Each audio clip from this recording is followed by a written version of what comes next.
Hello, morning viewer. Welcome back to my channel again. Hocantalk.english. This is my English channel. I have another channel which is same video, but I presented in Mandarin, and all the material also prepared in Mandarin. So now let's focus on today's video. Today video, I'm going to give a very introduction, detailed introduction about the current status of the global automotive industry.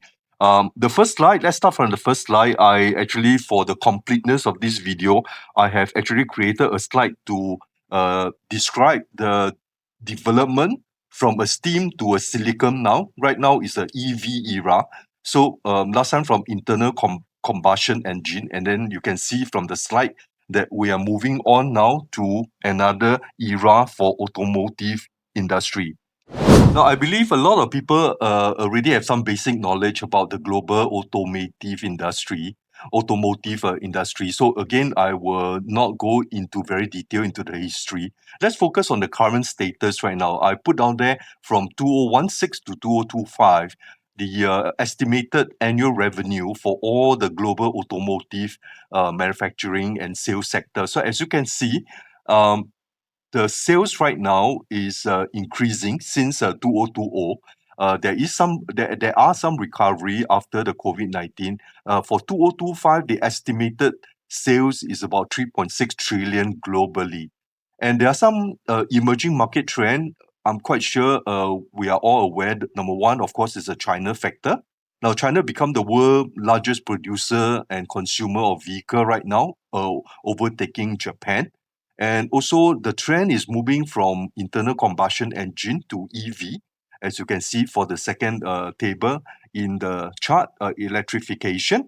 Of course, they are also continuing trend in the supply chain recovery and management because EV production need a lot of semiconductors, a lot of rare earth, a lot of minerals, and there are some also regional shift from in the car industry from the western part to the eastern part and to the Africa ASEAN region, whereby this region represent where the growth of the automotive industry are. Now, the next slide is quite straightforward. I actually put down there all the top producing countries and manufacturer of all the cars, including both ICE, internal combustion engine car, and EV. So as you can see, China is number one. They produce about 34.5 million car in the year 2025, followed by USA, 7.8 million, and Japan, 6.2 million. Followed by India. Surprisingly, I'm quite sure a lot of people don't know India actually exceeded Germany in the year 2025 to become the fourth largest car manufacturer in the world. A lot of people think it could be Germany, but again, surprisingly, India become the number fourth country in terms of car production. So number five, go back to Germany, and they produce about 3.1 million car in the year 2025. The next slide, I actually do a breakdown in terms of the types of the car. So it's a global automotive sales by segment. So here you can see passengers car. For the year 2025 is about 78 million units sold. For motorcycle is about 65.2 million. For truck or light commercial van is ranked number three. So it's about close to 50 million. And of course, for truck and lorry is about 21 million, followed by buses, um, and also the last one will be the EV. EV is about 21 million so far. So from this chart, you can see there's the breakdown among all the various kind of vehicle in the global automotive industry. So looking at all these big numbers in the previous few slides, what are the directions of the global automotive industry? So for this slide, for the next slide, I actually put down there some of the key trend.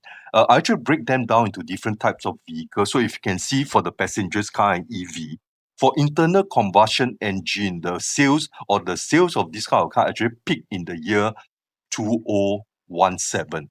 Uh, since 2017, sales of ICE car, passengers car actually is on the downtrend, and EV car is on the uptrend since 2017. Now, come to commercial vehicle, the growth is quite steady, and you can see that after the recovery of the COVID-19, the demand for light commercial vehicle or trucks is quite steady and quite healthy. Of course, the next category, motorcycle, the demand is high. That's because in Asia, motorcycle has always been the key mode of transportation. There was a dip during the COVID-19, but after the COVID-19, we can see a very significant recovery because, like I mentioned, in Asia and also in Latin America, this is the key mode of transportation.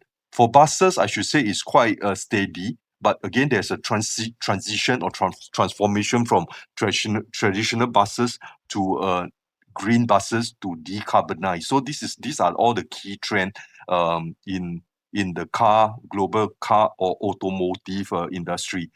Just to repeat, in 2017, internal combustion engine car reached the peak. So there onwards, it keep coming down.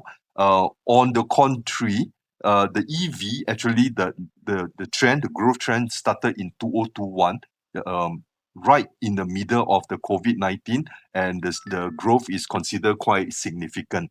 So these are the industry outlook right now. So at least I give you an overview about what happened in the past and what would happen in the future. Now let's zoom in on some micro numbers, and we look narrower into some of the composite of the global automotive industry, breakdown by the type of car. So as you can see globally right now, of all the numbers of vehicles available or produced or being used on Earth, 62% um, are or is ICE, meaning internal combustion engine. So 62% of the global vehicle, the numbers of vehicle are still based on ICE. But of course, the remaining is EV. And EV, as you can see, is on an uptrend. The growth is quite spectacular, and the ICE kind of vehicle is on a downtrend. Now, within the vehicle or the passengers vehicle component, about 45% sales go to SUV or crossover. For sedans, it's about 20%. So as you can see, most people, if they can afford, they would rather choose SUV or the crossover. Commercial vehicle right now is quite stable at 25% due to the logistic requirement. Now, the global car industry right now, because of the new trend, the EV, is more or less can be grouped under three big region. So the first region will be the China side. Of course, this one is China is the undisputed leader because of the vertical integration of all the supply chain. They are able to produce almost every part of the car without seeking overseas import. The other big region, the other powerhouse will be the United States side, but they are focusing on higher margin utility vehicles. But again, this trend can also change with China entering the market as well. And of course, the old boy, the European side, especially for Germany, they still remain one of the core region or core player in the global automotive industry. So I'll leave you all to read through this slide. Now, despite the fact that EV vehicles are emerging stronger and the sales are picking up, if we rank all the car manufacturers in the world, you can still see that traditional car manufacturer still dominate the whole industry. So as of 2025, I actually list down there the top five car manufacturer in the world. Now, the one that ranked number one is still Toyota. They actually sold 11.3 million cars, and they make a profit of US 35 billion. So their strategy is about hybrid lah. So they have both electronics plus ICE. So they actually focus on the hybrid strategy. Rank number two is the Volkswagen Group. They actually managed to sell 8.9 million units of car, and their after-tax profit is about 20 billion. Of course, rank number three is Hyundai and Kia, 7.3, 12 billion in profit. Rank number four is the upcoming new player, and I think in Singapore we are very familiar with BYD, a Chinese car manufacturer. They are up and coming, but compared to the size, they are less than 50% of what Toyota has achieved. So they managed to sell 4.6 million car in the year 2025, and they clocked in after-tax profit about 6 billion US dollar. But again, for BYD, they focus on EV and the batteries. And the last among the top five will be General Motors. They focus very much on the North American truck segment. Now let's analyze the trend further. We mentioned just now that actually Asia becoming the main growth area for global automotive industry, and you can see that here I actually focus the next slide on the role or the position of ASEAN and the struggling in the European market side. So you can see that ASEAN, in view of the EV, the increase in the EV demand and sales, you can see that like country like Thailand is becoming a manufacturing hub. Like BYD has set up a plant in Thailand to actually assemble the car. For Indonesia, they also benefit because of the nickel mining. A lot of mineral that required to build a car battery come from resource rich Indonesia. And the other ASEAN country like Vietnam, they become a very strong OEM producer for all the uh, car spare part for EV. The representative company like VinFast is a huge Vietnam company backed by investor. So these are the trend now happening in Asia, especially in ASEAN. I make this chart so that you can see that with the emerging or with the strong growth in the EV market, a lot of the ASEAN country are benefiting from this new trend. While ASEAN and Asia is benefiting from all the increase in EV sales, on the other hand, as you can see, European side is actually facing issue because they have always traditionally been focusing on internal combustion engine. Again, I won't go so much deeper into this one. It's quite informative. You can take a look. Of course, they are under this fortress. Used to be a very strong fortress. They are under siege. Of course, European right now is still focusing on the premium brand like BMW, Mercedes-Benz, or Audi. But again, if you look at the latest development, BYD or a lot of the Chinese company are launching EV sport car, which can rival the European competitor in terms of pricing, in terms of value for money, and in terms of performance. So in short, the European market or the European player are facing significant competition, and they are under siege from their traditional industry. Because I'm based in Singapore, so I think for the completeness of this video, I produced two slides to talk about the Singapore um, system and also Singapore car automotive industry going forward, the kind of policies and the strategy. So again, I don't want to go into detail. You can read through, read the slide. There are two slides in total that I prepared for Singapore. So again, a lot of people know that Singapore basically got the COE system, certificate of entitlement. So basically, it's a control market. The government doesn't want our road system to be so congested. And of course, Singapore, likewise, they have the green plan, which is targeting at 2030, and we are also very active to promote self-driven car driven by AI. So these are the ongoing trend in Singapore. I just produced these two slides so that to make this video more complete and more comprehensive. Now, the next slide I think will be quite interesting because everybody know EV is the in trend now. But do you know who are the countries that are ranked the top 10 in terms of production of EV? Of course, you know some of the brand like BYD, Tesla, and all these. But how about in terms of country-wise now? Actually, for your information, I put down there the top 10 EV producing countries. So it's grouped by country. Rank number one is China. They produced 14 million units in the year 2025.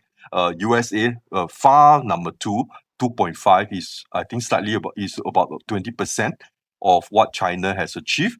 And in the third place is Germany, followed by Japan, and of course in the fifth place is South Korea. Some of the smaller country, surprisingly, you can see that they are also in the top 10, like Mexico, UK, India, Italy, and Thailand. But some of these countries like Mexico, Thailand, they produce EV because China or some other manufacturer actually set up plant in this country, and that's the reason why they are in the top 10 country producing EV.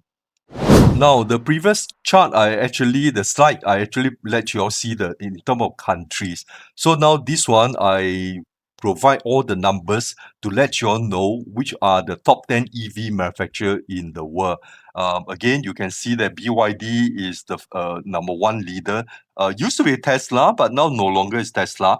BYD sales is almost double of Tesla if you look at this slide. And Geely, also another Chinese manufacturer. And Volkswagen is ranked number fourth. Another China manufacturer is ranked number fifth. And look, and even the sixth one is also Wuling, is also from China. Then followed by BMW, Hyundai, and some from European. And the last one, Li Auto, is also from China. So as you can see, uh, I think Chinese company dominated the EV industry, and of the top 10, one, two, three, four, five. Actually, 50% of the top 10 manufacturers come from China. So you can see that the China dominance in the EV market is very convincing. I think if I talk about EV, it's only logical that I spend some time talking about the battery technology, which, of course, this is quite technical. I produced a slide here for you all to see that the growth in EV actually is also linked by advancement in the battery technology. As you can see here now, the whole industry is moving from a liquid base to a solid state transition. It's just like our hard disk last time in the computers. Last time when the hard disk manufacturer produce a hard disk, it's not in solid state. So there are a lot of moving parts inside, and there's a lot of issue. You need to replace it, and the lifespan of the hard disk in the past is not very high. But now you have solid state hard disk, just like the battery. The car battery for EV is also moving from liquid to a solid state lithium metal battery. And this will increase the efficiency, the energy density in the battery. So one single charge, you can go for a longer distance, like even 100 kilometers. Or it also reduce the fire risk to basically zero. The fire risk is actually a very critical risk of EV in the past. And that's the reason why EV car has a higher insurance premium, because whenever if there's any accident, the replacement of the battery is very costly. So that's why for car insurance premium is higher for a EV car as compared to a internal combustion engine car. Now, on the right-hand side of this slide, I actually again reproduce all the top 10 EV manufacturer. This is same as the previous slide, but again, I actually put down there some of their key technology here, so you can read through it yourself. Now, moving forward, in order to compete in the EV industry, you can see that in the whole automotive industry, there are a lot of strategic relationship being set up, joint venture, cross investment. They just want to lock in this ecosystem to make sure that their supply chain are not being affected. So I list out some example, like for example, Volkswagen and Gotian, and you can see there are also some other tie-ups. Again, for this one is quite straightforward. I'll leave you all to read the slide so that I don't want the video to go too long and all of you all will start to fall asleep. Now, since we are talking about strategic partnership, of course, I'm quite sure you all will ask, okay, we know the global car industry, the data. We also know the traditional car market, who is a top producing country, who is a top producing EV manufacturer by country, who are the company that are top in EV manufacturer. How about the heart of the EV, which is the battery? Who are the leading players? So for this slide, I actually put down there the top 10, and you can see quite a lot of them are also linked to China. Of course, Korean, Japan, and they are also involved. The largest player, of course, is CATL. In Chinese, it's called the 宁德时代. They actually occupy close to 50% of the global market share. So again, China is dominating this industry. They have proprietary technology in the battery. They also have the scale, the supply chain advantage in the EV industry. And of course, this even if you are very strong in the technology, very strong in the battery manufacturing, but again, we all understand that the bottleneck of EV industry is linked to key critical minerals and the global reserve. So without all these mineral, like things like lithium, nickel, cobalt, graphite, manganese, copper, and rare earth, you can't produce or you cannot launch a EV. So the next slide, I actually wanted to educate everybody to let you all know that which are the country involved, which are the country that dominating the mineral. mineral trade like lithium, you can see it's Australia, China, Chile, and Zimbabwe.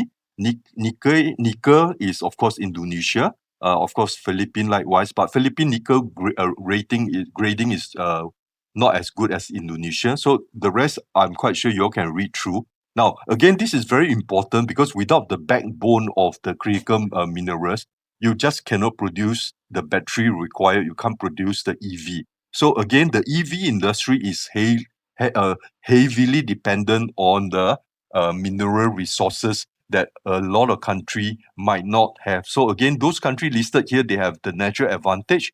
And of course, not surprising, China is very good in most of the mineral, especially in the area of rare earth. Now we come to the end of this video. So I want to do a conclusion, a summary. So now the last slide is talking about future outlook. Now you know a lot of all this background information about the global automotive industry, the EV industry, the mineral that required to produce all the batteries and all the EV parts. To get the EV car going. So now what is going forward? Of course, you also know that ASEAN, Asia, the east side is capturing most of the growth, and the European side is under siege. Now, if you look at the next slide, you can see that the European Union actually to respond to compete against the EU from EV from China, they are actually using all the tariff, anti-subsidy tariff, and all these things. So these are the thing that they actually launched to combat the incoming competition. But likewise, Chinese brand has also been building factories inside Europe, like for example in Hungary and other places to bypass all these tariffs. So these are the going forward, some of the strategy and some of the trend that you can see in this industry. But again, coming back to some of the key thing in Asia or ASEAN growth, the EV penetration rate is going to there are some typo error here. It's expected to hit 15% among all the new car sales. Right now is about 2%. So I think, and also there are some price differences, advantages for EV car from Asia compared to the European car. So these are all the promising trend in the industry that will support the future growth or further growth of the EV industry. Now, if you look at the last slide, I actually put down there some of the important thing is like the growth in the ASEAN region. Then there's a price gap. It's about 10,000 euro cheaper for Chinese company EV as compared to the European competitor. And also in this part of the world, there are very promising policies, something like the Thailand EV 3.5 scheme, Singapore green policy, whereby they wanted to achieve low carbon release by the year 2030. So all these are the promising sign to propel the EV growth further. Okay, now we come to the end of this video. Again, I hope that my video is informative. I actually put out there a lot of information on the slide. So in case you wanted to read through slowly, you can pause the video or you can do cut and paste, which hopefully all this information is useful for your career and business decision. So do subscribe to my video so that I can share more video with you, and also do help me to circulate my video to your friends so that they can also view my video. Again, thank you very much. Thank you very much for watching. See you next time. Bye bye.